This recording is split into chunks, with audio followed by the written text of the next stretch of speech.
Welcome to the deep dive. Today we're tackling a really important challenge in healthcare, racism. And specifically, we're looking at quite a novel approach, aren't we? Using virtual reality VR as a tool. Exactly.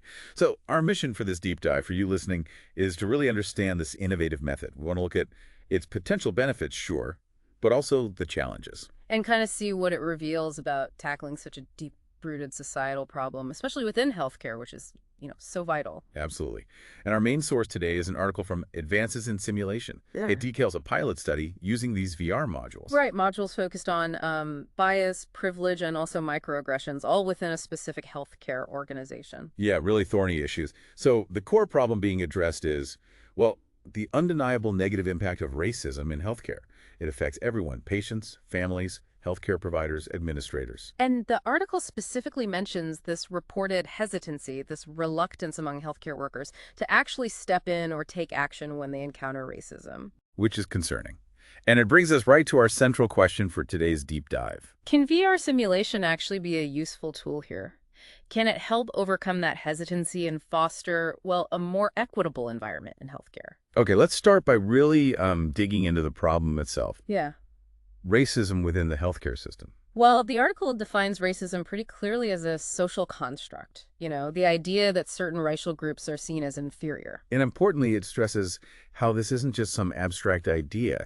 It's deeply embedded in the North American healthcare system. It actually acts as a determinant of health. It really does. The article gives some quite stark examples right at the beginning, like race correction. Ah, yes. Explain that a bit. So this is where clinical algorithms or test interpretations are adjusted based purely on a patient's race, specifically for Black patients in many cases. And the danger there is? The danger is it can lead to misdiagnosis or delayed treatment because it might artificially normalize results or mask the severity of a condition. A really key insight, I think.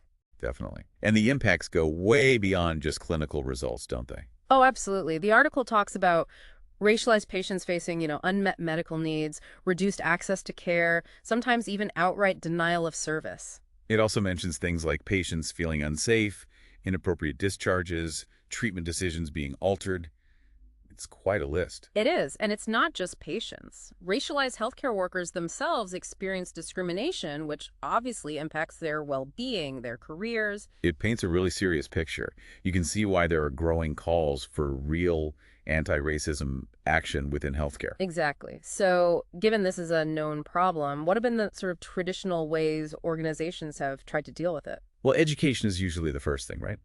Things like cultural competency training seem pretty common. They are. That's often a standard part of medical training and professional development. The idea is to help providers understand different cultural backgrounds. But the article raises some big questions about whether that kind of training really gets to the root of racism. What are the criticisms?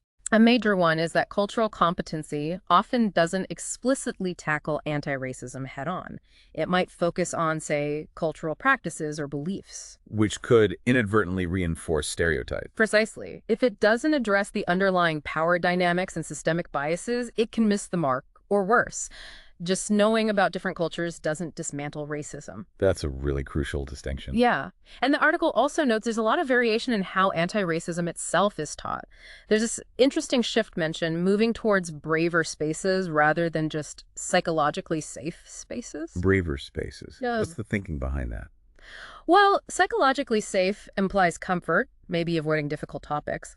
Braver spaces, on the other hand, acknowledge that talking about power, privilege, oppression, racism, it is uncomfortable. Right. And maybe that discomfort is necessary for real learning. That seems to be the idea. It's about encouraging people to engage with these tough conversations productively, not just shutting down because it feels hard. Okay, that makes sense. So bravery over just safety. And the article also points to things like experiential learning, learning by doing, and critical reflection, like journaling or facilitated dialogue as key methods. Which brings us neatly to simulation.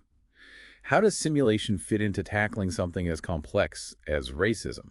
Well, simulation at its heart is experiential learning, isn't it? You're put in a scenario, you have to react, and then critically reflect on it afterwards. Okay, I see the connection. And there's emerging evidence, the article suggests, that simulation, especially with good debriefing, might be a valuable tool for addressing things like structural racism, implicit bias, and, broader equity, diversity, and inclusion issues. The article mentions standardized patients, SPs, being used a lot in these kinds of simulations. What are they and what are the issues there? Right. SPs are actors trained to portray patients in a consistent way. They're used all the time in medical education for practicing communication or clinical skills. Seems logical. But what are the downsides when the topic is racism? Well, the article raises some serious concerns. There's the risk of re-traumatizing SPs, especially if they have lived experience of racism themselves. Oh, of course. That's a big ethical consideration. Definitely. There's also the risk that the portrayal could accidentally reinforce stereotypes, or that the SP's own biases might creep in. Mitigating that takes really extensive, careful training. So it sounds like using SPS for this is possible, but it's tricky, logistically and ethically. It can be, and this is where VR simulation is proposed as maybe an alternative or a supplement. Okay, so what are the specific advantages VR might offer here? Well, first off, repeated practice. Learners can go through scenarios multiple times in what's potentially a safer environment psychologically. It's safer because you're not interacting with a real person who could be harmed or triggered. Exactly. The risk of harm to the SP is basically eliminated because you're interacting with digital avatars. Okay. Plus, these avatars can be designed to represent a really diverse range of patients, and it's easier to scale up than finding and training lots of SPs. And some platforms offer immediate feedback right within the simulation. Those sound like pretty compelling points, especially the safety and scalability. Yeah. But there have to be challenges too, right? It's not a magic bullet. No, definitely not. The article is clear about the downsides, too. You need the hardware, the software, so additional material resources, Yeah. cost, technical support. Also, VR might not be the best for learning, say, hands-on physical skills, Yeah. and facilitators need specific training to run these VR sessions effectively. Okay, that makes sense. You can't just hand someone a headset. Right. And maybe most importantly for this topic, the article notes there isn't much research yet on the best ways to debrief anti-racism training, specifically within VR. The debriefing. That reflection piece you mentioned earlier. Crucial, especially when dealing with emotionally charged stuff like racism. How you process the experience afterwards is key to the learning. So let's get into the pilot study itself. How do they actually set it up and run it? Okay, so their main aim was pretty practical. Could these VR modules actually support the anti-racism work already happening in their healthcare organization? And they used a civic off-the-shelf module. Yes. They used a platform called Body Swaps. Specifically, let's talk about race modules. These covered recognizing privilege, bias as a barrier, and navigating microaggressions. And who participated? How did they experience it? They had two groups. One used fully immersive VR with Oculus headsets. They got personalized avatars, feedback on body language, the whole immersive experience. Okay. And the other group? The other group used a computer screen-based version of the exact same modules. Still had avatars, but obviously less immersive and maybe some limitations on the feedback, like the body language stuff. Why the two groups? Well, ideally, they might have preferred everyone in immersive VR, but pragmatically, participant schedules and maybe resource availability meant they ended up using the screen-based version more often. But the core content was the same for both. Got it. And you mentioned the debriefing was critical.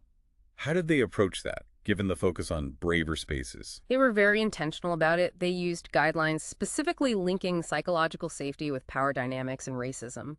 The goal really was to create that braver space where people felt able to tackle uncomfortable truths about privilege and oppression. So acknowledging the difficulty up front. Exactly. And considering things like existing workplace hierarchies and where participants were starting from in their understanding of systemic racism. And they used a co-debriefing model. What did that involve? Yeah, that meant having two facilitators lead each debrief session. One was a simulation expert who understood the technology and the simulation process itself. Right. And the other was an anti-racism content expert, someone from their organization's Office of Anti-Racism, Equity, and Social Accountability, ORISA, they called it. So bringing both kinds of expertise together. Right. Which likely helped cover all the bases, from the simulation methodology to the deep nuances of racism and equity. They also mentioned the debriefing team themselves had intersecting identities, which probably added valuable perspective. And they adapted a framework called PEARLS. Yes, PEARLS is a common debriefing framework. They specifically emphasized the reactions phase. Why that phase? To really normalize and explore the emotional responses participants might have had during the VR scenarios, the discomfort, the awkwardness. It reinforces that braver space idea. It's okay to feel challenged. Okay. And their questions focused on the module objectives, prompting self-reflection about, one's own social position, power, privilege. They also made sure to point people towards resources for ongoing learning. Sounds like a really thorough approach. So after all that, what did they actually find? Let's talk usability first. Did the tech work smoothly?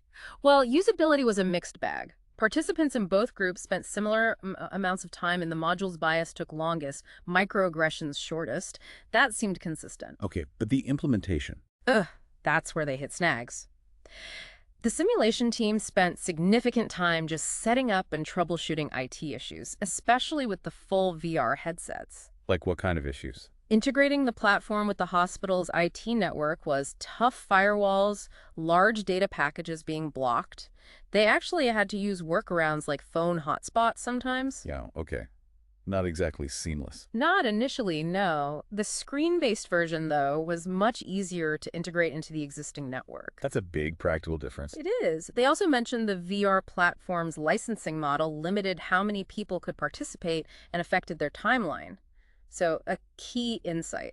The logistics and resource demands of VR are significant. Right, the practicalities can be a real barrier. What about effectiveness? Did people feel like they learned anything or like it changed anything for them? Interestingly, the reported user experience was quite similar between the immersive VR group and the screen-based group. Oh, that's surprising. I'd assume the immersive one would feel very different.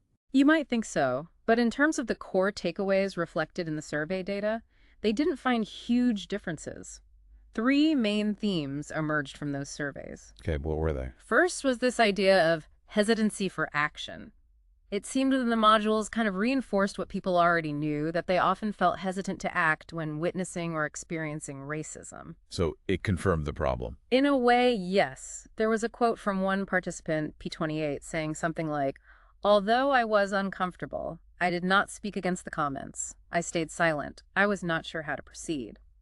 That really captures the challenge. Yeah, that feeling of being frozen or unsure. Did the training help with that at all? Well, that leads to the second theme, which was a shift toward action. Some participants explicitly reported feeling more prepared or more willing to intervene after doing the modules. Ah, okay.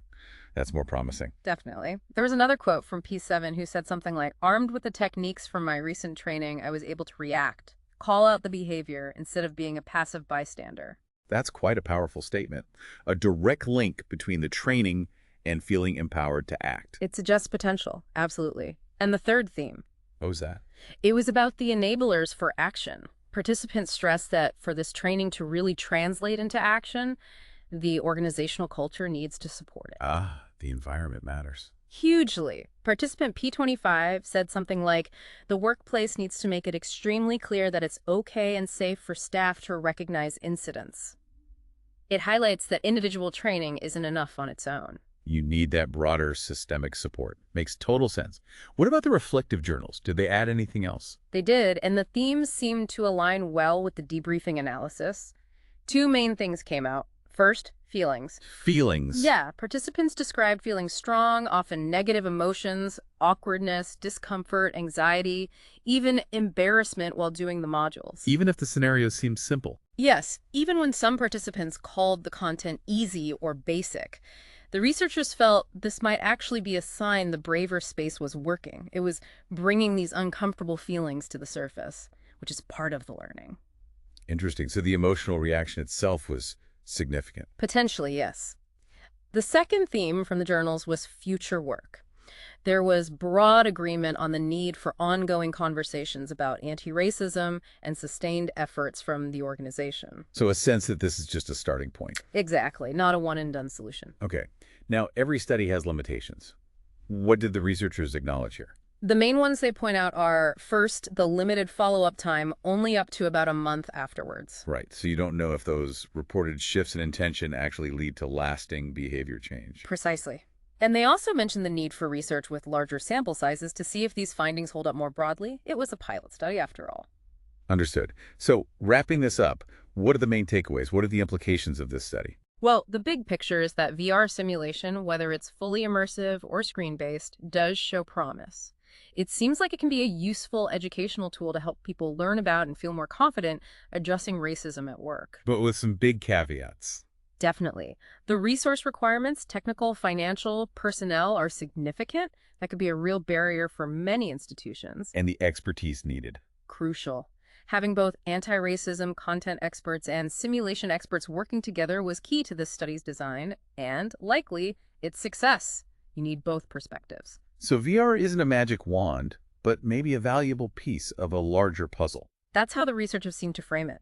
These VR modules could be combined with other tools and, importantly, with efforts to build that supportive organizational culture we talked about. The goal is to empower staff to actually have these difficult conversations. So the key takeaway for you listening seems to be VR offers a novel way to start conversations and maybe build some foundational skills around tackling racism in healthcare. But it requires careful thought about resources, implementation, and it absolutely must be part of a wider strategy.